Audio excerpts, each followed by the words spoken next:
Hey, welcome to the Ransom Experience. My name is Matt Armbruster, Executive Director of Ransom Ministries. You're going to hear stories from people that we've served and people that serve alongside us, as well as those that we partner with throughout our community. You're going to hear about decisions they made throughout their life and things that happened through different avenues of their life that caused them to go down a path that they didn't see themselves going. Ransom Ministries empowers people to utilize their God-given gifts and talents in their career and for their community. All along the way, we learn how to help those close to us and also maybe even help ourselves. This is raw. This is real. This is Ransom. With every star, we are born again. Hey, welcome to the Ransom Experience, where we sit down monthly now and talk about topics that are of concern in our community, whether that be mental illness, housing. We've talked about, we're going to have some talks in the future with some some homeless professionals. Sorry, I can't think of a word of it. And then also we're going to have a probation officer on here 1 month also coming up. But Yes. This month, Tara and I wanted to get together because we wanted to talk about this new initiative that we got coming up in April. Actually, this will air April 19th, but it started April 1st, and it's called the Solution Revolution. The revolution. We're going to Yep. ask you to join the revolution and come up with solutions for our community issues.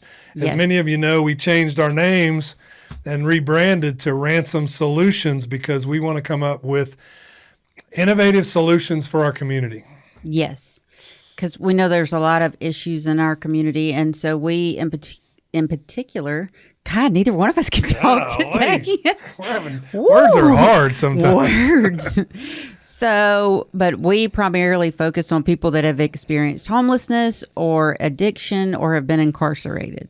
And so the Solution Revolution is this campaign where we are trying to what?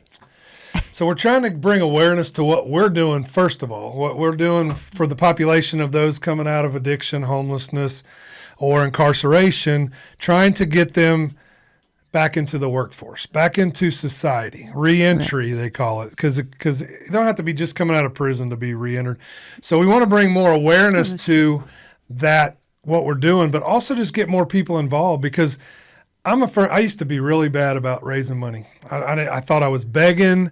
Yeah. I thought I was, bothering people. I was for the old people, the old Amway people. They would Yeah. come see the Amway guy come and they was running. Run, yeah. Because they knew they were going to ask them to get part of some. For women too, it was the Mary Kay ladies. Mary Kay ladies, that's right. But I don't know, because women kind of like that, because we like makeup and stuff, fun stuff. So that was a little better than the Amway guy. Maybe the Avon lady. I don't know. But I kind of get changed what you're saying. the way that I thought about that because what we're really doing is inviting people to participate or experience the things we experience. Right. The good, the bad, the ugly. The good things is, people getting it. Yeah. Bad things are, they don't get it. Yeah. But that comes with it. But I want to invite people. So I had to rethink of that and inviting them into the mission of Right. helping others. Right, because that's what we say. Really, it's investing, right? So that's what the whole point of it's is for people to invest, because we're going to spend our money on something. They're going to spend money investing in something, right? Yeah. And so why not invest in something that is doing good in our community? So like one of the promotional things for the Solution Revolution says, when you invest in Ransom Solutions, you're not just donating, you're becoming part of the solution to the challenges facing our community. Your support empowers individuals to break free from the past and build a sustainable future for themselves and their families. Together, we can break the cycles of poverty and build a brighter future. Right? Yeah, True. so that's what we the try goal. to do at Ransom. Yeah. We try to help people see their future differently than maybe they've Yeah. saw it over the last few years. Let me say this, that one of the things that I think has been important to you and I, like from the beginning and from the foundations of Ransom, was that we what do we say? You do it with people, not for people. That's right. That's been kind of one of our golden rules of helping others, is to do with and not for. You never do something for somebody that they can do for themselves. You just do it with them, alongside of them, giving them the tools. Like, that's one of the things that Ransom really focuses on, is giving the people the tools and the support and encouragement they need, so that they can do it on their own, right? So when we do it for them, then we take the credit because we did it. That's right. And so this whole revolution, the thing we want to do is we want to get a whole group of people that believe in helping people, first of all, but also want to see sustainable results. Right. Something that really works. And if you look at this packet, this toolkit that we put together for this, so what we're really wanting to do is we're wanting to get a group of people. We're really wanting to get ambassadors, people that can be Yes. our support and go out into the community and reach the circle that you have influence over, whether that be your Rotary Club, whether that be your church program, your men's or women's Bible study, or even Right. just a group of people that goes and plays. You know, we're in a run club, right? Yeah. So a run club, well, we don't really run. We actually walk. Everybody else runs. But that's a group of people We that go. meet. Yeah, sometimes. we go eat. Every week they meet, right? So what better people? You already have a relationship with them, people you built. And I don't have that relationship, Terry. You don't have that relationship with them. And so we're building that network of people that believe in what we do. And tell us a little bit about this packet. So we're asking people to be ambassadors. Right. So what that's does that what mean? we need people to be an ambassador. So basically, like you said, for people that are willing to talk to people in their circle of influence about the things that are happening at Ransom, about the people's lives that are being impacted, how our community is changing because of the work that we're doing here. And so the packet basically gives them like some tools that they need to share with other people, like some personal stories of people that have been through the program and how they've had success because of the program. And then like different tips and different social media posts so they can talk about it and promote it, and just trying to make it super easy so that if anybody wants to be involved, they can, and just talk about that. Because really the goal of this is it's a financial, we're trying to raise money, but more than that, like you've said, is to raise awareness about what's happening at Ransom and to be able to expand our capacity so that we can help more people, right? Oh, yeah. That's what the goal is, not just about the money, it's about the impact and how it can make sustainable change in our community. Yeah, we want to be more self-sustaining. Right now we generate a lot of our own revenue through our social enterprises and through them, the actual trainees participating in their healing. So they're there participating. They're actually giving back towards this organization. But what we need to do is try to get more sustainability, more money into our programs so that we can expand those programs. We can have more case managers. We can have more therapists on staff. We can also have more people. We've almost tripled our amount of people in our program over the last year. Well, we could do that even more. We could triple it again if we had more funding. And the funding helps us get them into the program. Right. And there's also, I know we've talked about, there's some projects that are not, that are over and above like our annual budget. They're not things that need to be done every year. Like currently you got a parking lot that needs to be like totally repaved, and there's potholes and the forklifts are, the guys are like having an obstacle course with the forklifts right now. Having to dodge stuff. Yeah, the potholes and stuff, but it's like that's $55,000 or thereabout that we've got a quote, which is not something that's going to be in the annual budget. That doesn't need to happen every year, but this would give us kind of a cushion, kind of a what is it, like a savings and endowment? Is that what it's called? Maybe More of I don't just know. the added resources to handle things that come up like that, so that we don't get a parking lot to where it's needed $54,000 worth of fixing. We could do that along the way, but we just didn't have the money to do that. So same thing with, we got a roof that's leaking on one of our units in the shopping center. That's $12,000. Then we got an air conditioner out of one of our units that we usually use for our road to work crew to get theirs, They have the Yeah. refrigerators in there. They do all they meet there in the morning. That's another $8,000. So what is like just being completely honest and transparent, which I know that like we every year we have an annual report that we publish on the website, and it has a financial snapshot in there. We don't publish our 990s on our website because they have other people's information in them sometimes, since we don't want to share their personal information. But we do work to try to be transparent. Like, and if somebody wants a copy of those things, then you'll gladly share that, send it to them, right? So I know for a while we were accredited by the ECFA, is Evangelical Christian Financial something. Yes, I don't remember what the A yeah. stands for. Anyways, but it costs money to have that, and so we quit paying the money for that. But we are trying to be completely open and transparent with how we spend our funds, and that we spend most of our funds on programs because we generate a lot of funding for ourselves. So, and I think that's one thing, like you were saying earlier, how you hate fundraising and asking for money and begging.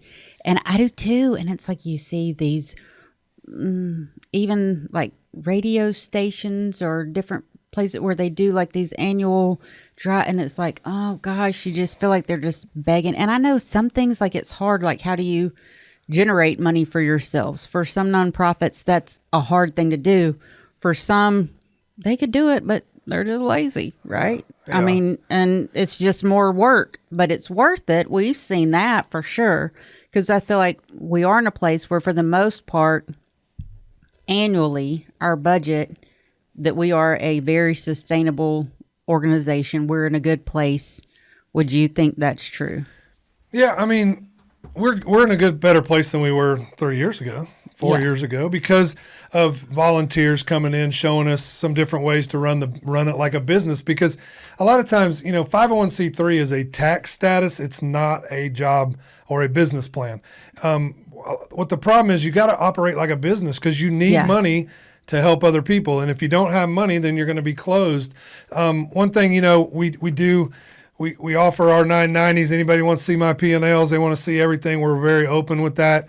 But the one thing that we notice is that if we can generate some of our own revenue, then it takes a little bit of the pressure off of being dependent on donations or on grants or on foundations. Do we still need those? Yes, because we have many things that are non-revenue generating that are probably some of the most important parts of our program, whether that that'd be mental health counseling, therapy, case management, taking them to their doctor's appointments, their reprogram classes where they're teaching them the curriculum on how to be a good employee, how to be a good person, work on your inner, trauma-informed care. All those things they get paid for while they're in the program, but they don't generate revenue.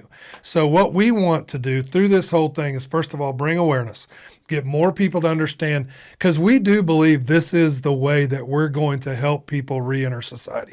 We are adamant about it. We feel like this is the way to do it. And we think that if we could get more funding, that we could generate that many more people back into the workforce. We can help that many more people get into the workforce. So let me ask you this. Let's talk about this, because there may be people that are going, well, is there that great a need? Like, how many of those people are out there that are getting, because all we hear about is how overpopulated the prisons are and the jails and whatever. So how many people actually are there that need this kind of service? Is it too unique? It's definitely not unique. There's hundreds of thousands of people released from prison every year. I think it's 600,000 is the number. Yeah, that's what. Released from prison every year. Now, that's not all in the state of Alabama. No, that's in the overall, United States, right. But we are we have a big percentage. I would say, I don't know, I'm just guessing, 30,000 people a year are released back into the streets. Yeah. And if you know anything about releasing, they don't release them with a whole pocket full of money and a plan normally. They have to have a place to go. So they come, I can use examples. I mean, we had one guy, he couldn't get a job. He was come out of prison. He went through all his stuff, but he couldn't get work. He come in here. We gave him a job for a year. Now he's working for a local company with a great career plan. Way to go! But it took someone taking a chance on him, and that's Right. what we talk about second chance hiring. Yeah. And I think a lot of this we want to build our sustainability. We want to build our how we can operate because we want to be able to educate out in the community as well. You know, these companies are constantly looking for workers, and we want to be able to show them second chance hiring. There's really no more liability than hiring someone out of college. Right. You never know what someone's going to do. So, Yeah. but That is true. most of the time, these guys and ladies are wanting to work. They're wanting to do well. Does that happen all the time? And I would be lying to you if I said 100% Right. of them make it. We have probably more than 50% of the first phase Yeah. people we lose because they aren't ready for it. Not everybody's ready. But of those 50% that stay, over 85% of those go on to graduate and get a job. That's a 15% recidivism of the people that graduate from our program. So it does work. And they stay in that job for At least a year At is least what a we year. kind of track Yeah. out. But so this whole program, what we're talking about, this revolution, we're asking you to be part of it. How Yeah. can you be part of that? There's different ways. You can donate yourself. Go on there and donate however you can. You can become an ambassador where you get a circle of people. It's called peer-to-peer fundraiser. Remember, we talked about this just a few minutes ago in our board meeting, right? yeah. It's a peer-to-peer fundraising. It's you have people in your life that I don't know and that I'll probably never meet, but you can get them involved and see if they want to donate. So then you got that way. You can also become an ambassador yourself. You can recruit ambassadors. Recruit someone to be an ambassador for us. We're giving you a toolkit, and we can email it to you. We can give you a hard copy. Some people, you know, us older people, I'm really close to the old baby boomers. I'm like 2 years off. So I have some of the baby boomer in me, but some people just don't want to do computers. They want a hard copy. We'll Yeah. get it to I you. still like paper. Yeah, we'll get it to you. You can read through it. What this toolkit is to arm you with statistics of what we've done over the years, history of where we've come from, some stories they'll be in there of 3 different people that have been through our program. There's also links. We can send you the actual digital copy, and you can send links out to people. It's a video, very unprofessional, kind of like our video of our podcast, but it's just us being real and them being real about how the program has helped them. So there's other ways you can get involved, but I really encourage you just to come out here. Yeah. Come out here and meet Ralph, who runs operations. Come out and meet Amanda. Come out and meet Aaron. Come out and meet Michael and Miss Virgil and Josh and all the guys, the people that are leading this program, and meet some of the trainees and decide if you really have a passion about this, because we don't want you to be an ambassador just to be an ambassador. We want you Right. to really spread the word. Yeah. That's So what true. are some other things that we can say about this program that we could leave with them? Well, I mean, I think it goes back to like, why is this important? Like, and why should somebody be passionate about it? Why should they spend their time and invest, their time and effort into something like this? And why are we, and that's something, but it's like, one, we've been around and we've seen the success, the track record, the people. We know we can put names and faces with people that, have a totally different life. Yeah. Because of the hard work they put in. And, we're just grateful that we were able to be a small part of that. But it's like, you're talking about the second chance hiring. And I think there was a statistic that said 82% of like hiring managers said that the second chance employees or whatever performed as well or better than the other employees, because like you said, they want it. They want to do well, and they are grateful to have this opportunity, because there are so many places that won't give them a second look, that won't even, there's no, even looking at a resume because they have a felony and they serve their time for it, but we won't let them. So I'm real interested. I'm glad that we're going to talk to a probation officer coming up on our next series. But I think this is important for us to do for our organization, and we really hope people will join us in the whole solution revolution thing. It's kind of, I don't know, the word revolution like makes me think of hippie. Do you feel hippie? Yeah, that's right. Maybe it's because of like the Jesus revolution, Yeah. and that was, I don't know, that seemed kind of hippie, but it's like, Well, it's I don't going know. against the norm. When you revolt against the norm. So the normal, Can we say hippie? Is that okay to I say? guess, I don't know. Should we say I like guess we'll hear if- culturally challenged we'll hear or if we don't. I don't know. But But they're right. but I think it's kind of like, the norm is just to, they're just always going to be bad people, or there's certain areas of our city where it's just bad. There's just crime there. Those people are no good. The addict, they deserve it. The guys that aren't working, they just don't want to work. They're lazy. That's the norm. We're going to revolt against that, and we want to show a difference. We want to show a different side of this whole culture, the people. Yeah. Well, there are so many misconceptions. There's bunches of them, and it gets frustrating because you and I have seen them. They're not that way.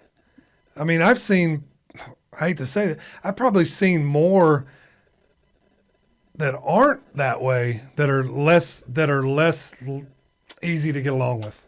Is that like a better word? Like, No, I don't so understand. so like people that haven't been through a trauma or through addiction or through being incarcerated are so much more enjoyable to be around sometimes than the people that haven't, because we've had it so easy.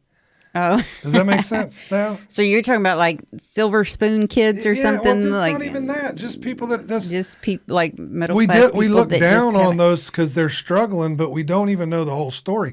So that's why stories are important. Why are they there? Yeah. Why did they? How did they get to that point and I didn't? That's kind of what I always ask. Why didn't I go there? And it's Yeah. because of a support system. It's because of a good family. Yeah. It's because of this that they don't have that. Right. So we can Well, be that 'cause for them. Homelessness doesn't discriminate, No. and drug addiction doesn't discriminate. It doesn't really matter if were born into a rich or poor family. Then I do think there probably are statistics that show like people in poverty have a higher chance of becoming, if you're raised with parents that are in addiction, then the likelihood of you also becoming an addict is, I'm sure, increases. But we talk about But- poverty. So Yeah. poverty, man, is like so different. Like, so I've through this program, through these 15 years, Yeah. I've met more rich people that are more rich than anybody financially. They're rich in spirit and drive, and that's what I see in these guys and ladies. Is Yeah. they're so So you're saying driven. like poverty is not It's not money. not money. And that's what it's like, this cultural thing that we immediately think, oh, if they're in poverty, then they're poor. They don't have money.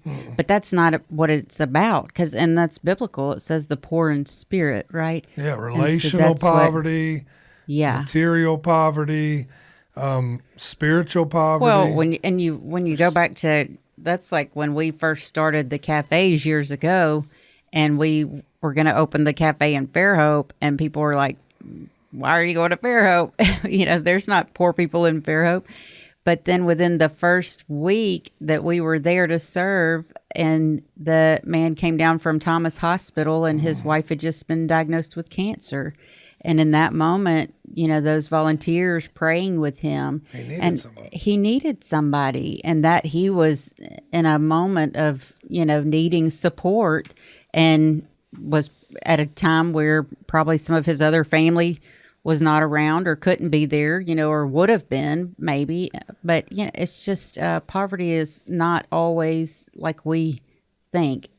Yeah, and I think this whole thing is going to help us Yeah. have a platform to share those stories, share those, Yeah. and gives you gives those out there that want to Yeah. be part of it a platform to share. Hey, this is working, and the reason it works is not because of Matt and Tara and their great ideas or the staff even. The reason it works is because it's biblical. This is how God created us, is to build in community, is to grow in community. And that's what we try to build here, is a community that they can count on, a support system that can help them through the hard times and be there. And also a model where maybe model something different than they're used to. So when we bring coaches out here that are, we got retired coaches that are wealthy, they could go out and be playing golf. They could be Yeah, traveling the it's- world. When you say coaches, you mean like Yeah, mentors, mentors. the people, the volunteers that are mentoring, not like actual No, yeah. coaches, like for a sport.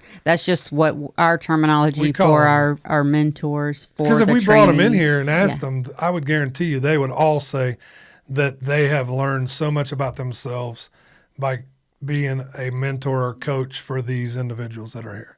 Probably more so than they've been able to give out.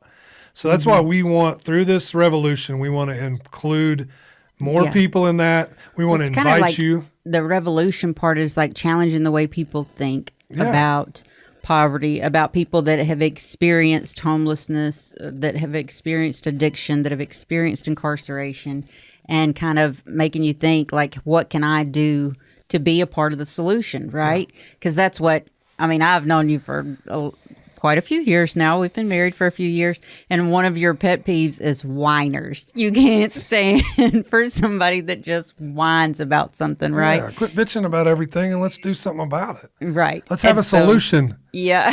You probably shouldn't have said that, but that's the truth. Don't roll your I eyes. won't at get me. in trouble. I'll have to put on when I do the thing. But anyway, so the thing with that is we're trying to come up with solutions for these issues, right?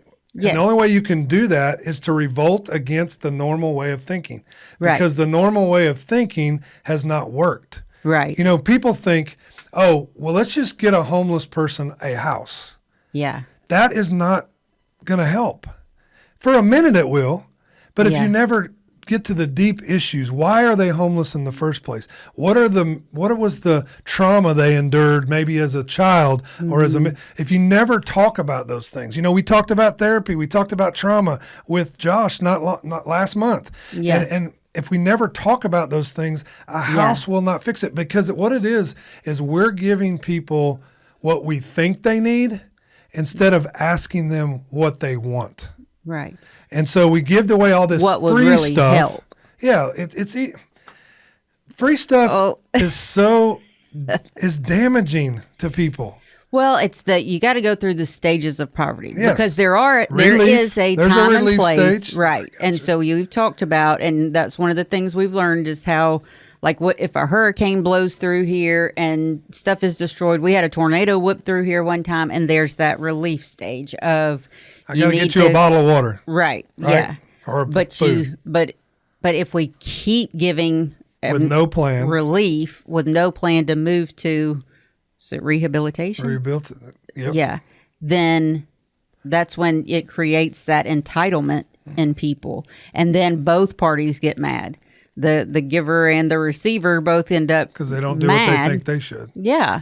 And it never leads to restoration. And that's the goal, is for things to be restored to healthy. That's right. we Development say. stage. Right. We have to develop. So I always use this, and we're going to end this podcast on this because I like using this example Okay. of giving. So Good. first of all, thank you for listening to us today. But I'm going to share this. So this is so when I played ball, I got hurt, right? And the first thing they gave me was drugs to Yes. kill the pain, which was phenomenal. I loved it. I'm glad they gave it to me.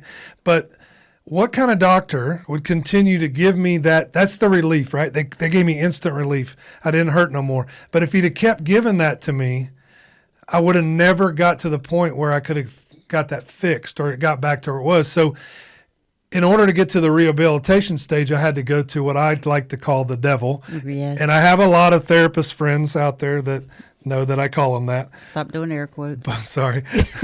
but I don't know why I did that. But so then they would ask me to do things I didn't want to do. I didn't think I could do. Bend your leg 90 degrees. No, I am not doing that. Yeah. So they put you in a machine and they make you do it. Physical therapists are great people. And I cussed them out the Yes. whole time, thinking they hate me, thinking they're up against me. Man, I'm never going to walk again. All these different things. But then eventually I realized that they had my best interest, and I was Yes. able to develop into it to be more than so the relief stage is what happened to you, right? That's what happened to you. Something happened to you along the way that caused the trauma. Then you need the relief. You need someone to talk to. You need someone to listen to you. Then or you need a bottle of water, whatever it might be. And then you need to move to rehabilitation. I got to have hard conversations with you and ask you, why do you need this? How can we help you not need these things? How can we help you move on from this? What are some things you need to look at your past? You need to look at Right. the things that cause problems. And that's the rehabilitation. That's bringing you back to the point of before trauma, before Right. the trauma happened. So then you say, okay, now I can develop you. That's the whole purpose of a 12-month program, is that Yeah. we work on the inner person. That's the rehabilitation, trying to rehabilitate to the state before the trauma. Then you move on to developing you into who God created you to be. And that's what this whole revolution's about. We want you to think differently. We want all you out there listening to us to think differently about the people around you, whether that be the people we serve or any other person out there. Think differently about them, that they have a story and they need a community. Yep. That good? That's good. That's, All right, that's so- it. That's solution revolution. that's Like, the come be solution. part of it. Be a part of the solution. Don't just whine about all the problems, right? Whine use and the bad complain. word.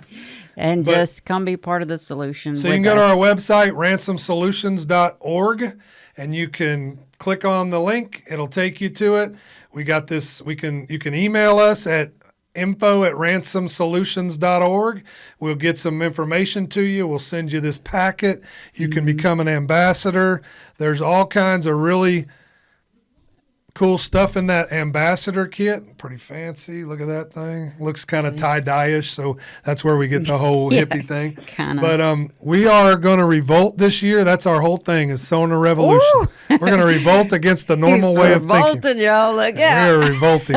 We've been revolting our whole life. We're just going to continue it, and we're going to invite you to be part of that. So go follow us on social media. Share this podcast with all your friends.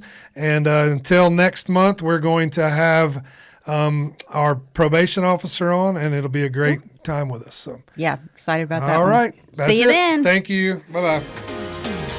with